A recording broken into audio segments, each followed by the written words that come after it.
다음으로 부정적인 의미를 가지고 있는 울음소리로는 하악질이라고 하는 히싱, 상대를 이제 위협하는 소리, 그리고 그롤링, 으르렁거리는 소리. 아이들이 이제 서로 고양이들이 영역 다툼을 할 때 마주하고 있을 때 서로 노려보면서 으르렁거리는 소리를 그롤링이라고 하고요. 그리고 정말 심하게 울부짖는 소리.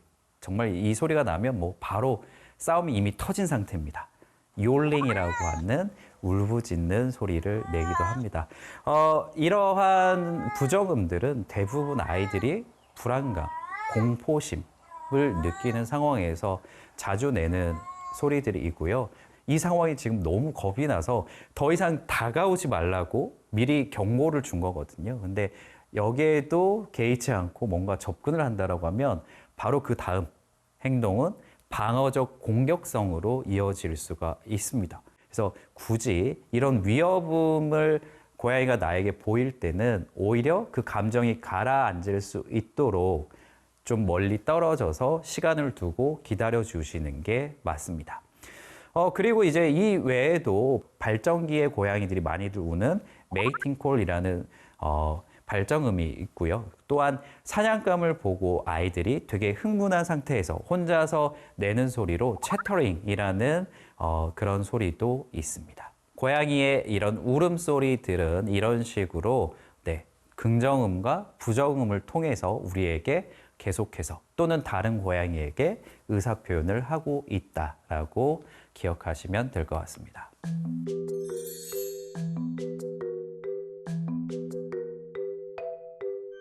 인간도 소리로만 의사소통을 하지는 않잖아요. 고양이들도 이런 얼굴 표정과 몸의 자세, 그리고 인간에게는 없는 긴 꼬리, 이 꼬리의 모습을 통해서도 자신의 감정을 계속해서 표현하고 있습니다.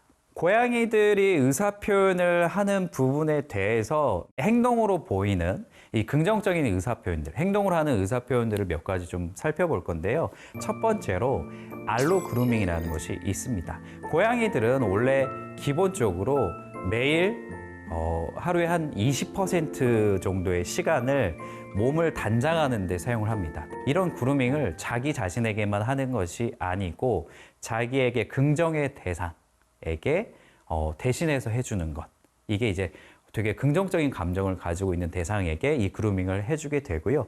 보통은 스스로 혀가 닿지 않는 부분들이 있잖아요. 아무리 그루밍을 하고 싶어도 닿지 않는 부분. 이를테면 안면부, 얼굴, 이마 부분, 그리고 귀 주변부 이런 데를 대신해서 다가가서 그루밍을 해주면서 그 친밀감을 표현하기도 하고요. 자, 두 번째는 알로 러빙입니다. 고양이들이 자기 몸을 쓱 부비면서 자기 특히 안면부에서 나오는 페로몬, 그리고 몸 측면이나 꼬리, 기시부 이런 부분에서 나오는 페로몬들을 여러 군데 묻히는 것, 묻히는 행동을 러빙이라고 하는데 이거를 다른 대상, 인간이나 고양이에게 쓱 부비면서 자기 페로몬 냄새를 묻혀주는 것. 이게 이제 알로 러빙이라고 하고요.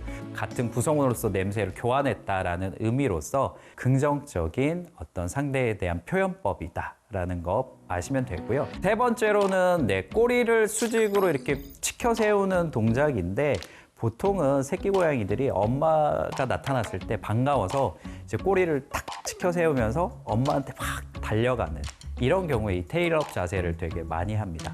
고양이들이 평소에는 꼬리가 그냥 수평 정도에 위치하고 있다가 좋아하는 보호자가 나타나면 너무 신이 나서 다가가기 직전에 자기도 모르게 꼬리를 수직으로 치켜 세운 상태에서 꼬리를 통한 어떤 감정의 표현을 하게 됩니다. 이제 꼬리에 대한 이야기가 나왔기 때문에 꼬리 부분에 대해서 좀 디테일하게 고양이들이 어떤 의사표현을 하는지 좀 추가적으로 말씀을 드리도록 하겠습니다. 평소 고양이가 느긋한 상태, 일반적인 상태에서 보이는 꼬리는 지면과 수평을 이루고 또는 지면과 수평을 이루면서 약간 U자 형태를 나타나면서 돌아다닙니다.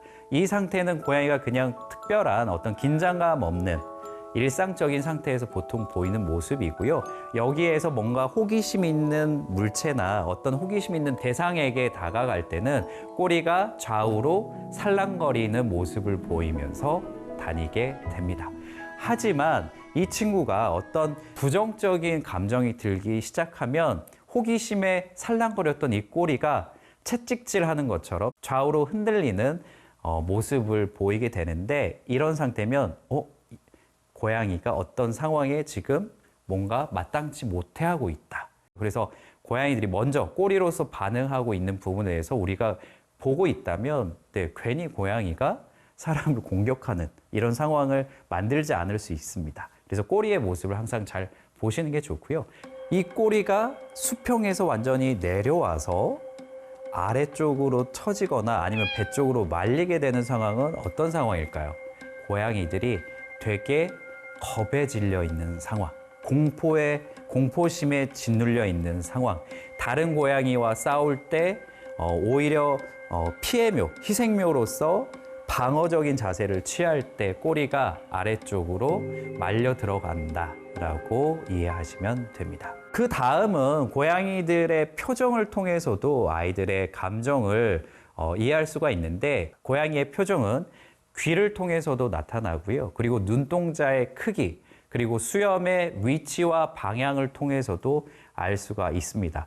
평소에 그냥 일반적인 이완된 상태에서 고양이의 얼굴 표정은 귀가 똑바로 서 있고 앞쪽을 향하고요. 눈동자의 크기도 일반적인 눈동자의 크기, 이게 이제 가장 기본적인 얼굴 표정이고, 대신에 아이가 겁에 질리게 되는 경우, 방어적으로 변하게 되는 어떤 공포심으로 향해 가는 감정이 들었을 때는 눈동자가 점점 커져서 검은 눈동자밖에 보이지 않는 상태까지 진행이 됩니다.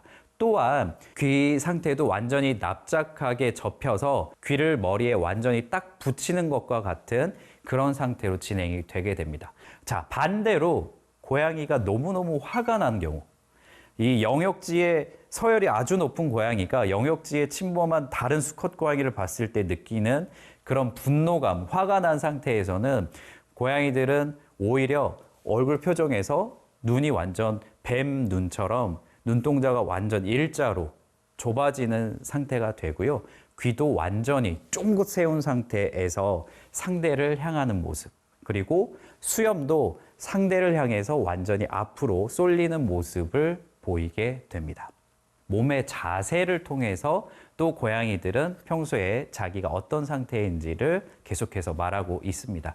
보통 고양이들이 편안하게 느끼는 경우에는 몸을 편안하게 일으켜 세운 상태에서 여기저기를 편안하게 걸어 다니는 모습을 보이게 됩니다. 하지만 반대로 고양이가 겁에 질리게 되는 경우, 몸을 바닥에 붙이고 옆으로 완전히 엎드린 자세, 누워 있는 것과 같은 자세로 변하게 되고, 그런 경우에는 얼굴과 발의 거리가 아주 가까워지게 됩니다. 땅에 완전히 몸을 바짝 엎드린 것 같은 이 자세는 아이가 극도의 공포심, 상대를 바라보면서 자기를 보호하고 틈만 나면 이 상황을 모면해서 도망치기 위해서 준비하는 단계로 보시면 될 것 같습니다. 자, 그리고 고양이들이 이제 평소에 하는 어떤 일상적인 행동을 통해서도 아이들의 어떤 마음 상태를 이해할 수가 있는데요. 우리가 흔히 보는 고양이가 담요나 쿠션, 그리고 보호자를 향해서 앞발을 번갈아 가면서 꾹꾹 누르는 이런 행동, 이제 이걸 우리가 이제 꾹꾹이라고 그냥 통칭하는 편인데, 이런 행동은 새끼 고양이가 어미 고양이 젖을 먹을 때 젖이 잘 나오게 할 수 있도록 원래부터 엄마 젖 주변을 누르던 행동이 그대로 남아 있어서 계속해서 이어지는 형태입니다. 사실 어미 고양이와 헤어지고 나고 독립한 상태에서는 이 행동도 사실 없어지는 행동입니다. 지금은 사람과 함께 살게 되면서 사람에게서 어미 고양이로부터 느끼는 어떤 그 감정들을 느끼면서 고양이들이 좋아하는 대상에게 또는 편안함을 느끼는 대상에게 이렇게 꾹꾹꾹 누르는 꾹꾹이라는 행동을 하는 것도 볼 수가 있습니다. 그리고 고양이들이 가끔 이성을 잃고 뛰어다니는 이런 상황도 있는데요. 보통 이제 우리가 우다다라는 표현을 씁니다. 이런 경우는 고양이들이 되게 야생에서 항상 사냥을 하면서 소모하는 그런 에너지가 집에서는 편안하게 계속 먹을 것을 먹을 수 있기 때문에 소모되지 않았을 때 폭발적으로 그 에너지를 소모하기 위해서 야생 자극이 왔을 때 정말로 뛰어다니는 이런 모습을 보이게 되고요. 이런 모습이 너무 자주 보인다라고 하면 우리 고양이들이 사냥 본능, 야생성이 평소에 해소되지 않고 있구나. 에너지가 지금 폭발하기 직전이구나라고 생각하셔야 될 수 있습니다. 그런 경우에는 충분한 사냥놀이가 제공이 돼야겠죠. 그리고 이제 고양이들이 집에서 이제 자리를 잡는 모습을 보고도 고양이들의 마음 상태를 어느 정도 이해할 수 있습니다. 이제 고양이들은 기본적으로 네모나고 자기 몸을 완전히 우겨 넣을 수 있는 동물과 같은 공간을 좋아하는 편인데요. 이런 친구들이 그런 숨는 공간을 평소보다 더 자주 숨는다라고 하면 말 그대로 자기 몸의 어딘가가 아프거나 그 영역지 안에서 지금 되게 큰 불안감을 느껴서 자꾸만 자기를 노출시키고 싶어 하지 않는구나라고 이해할 수 있습니다. 만약에 이제 숨는 공간이 충분하지 않을 때는 소파 밑이나 침대 밑에 들어가서 고양이들이 자신감 없이 숨어 있는 경우가 많이 늘어날 수 있습니다.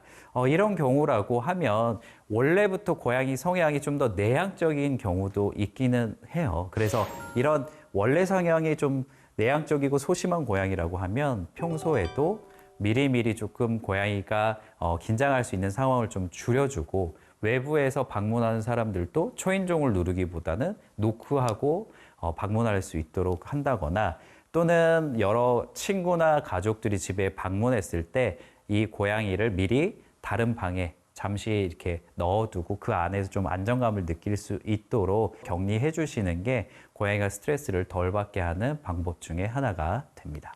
고양이들은 인간에게 계속해서 의사표현을 하고 있었습니다. 지금도 의사표현을 하고 있습니다. 다만 우리가 알아듣지 못하고 있었을 뿐이죠. 나를 엄마 고양이로 또는 동료 고양이로 또는 하나의 보호자로서 너무나 사랑하고 있는 고양이의 이 표현법들 놓치지 마시고 더 많은 의사소통 하시면서 고양이와 행복한 시간 계속해서 보내셨으면 좋겠습니다.